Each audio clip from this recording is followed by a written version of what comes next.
Hello everyone.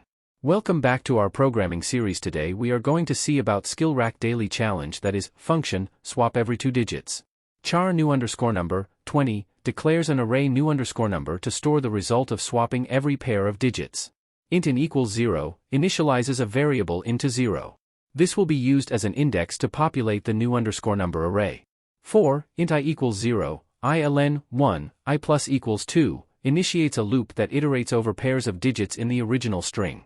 New_number, in ++ equals s, I plus 1, swaps the current pair of digits by placing the next digit in the new_number array, incrementing in.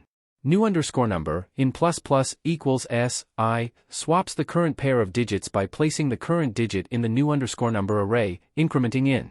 If len%2 is not equal to 0, new_number, in ++ equals s, len 1, checks if the length of the original string is odd.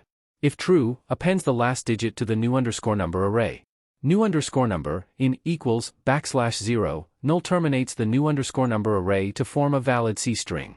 Return @wa, new_number, converts the resulting string back to an integer using @wa end. I hope this explanation helps. If you have any further questions, feel free to ask in the comment section. Don't forget to like, share and subscribe for more programming challenges. Thanks for watching.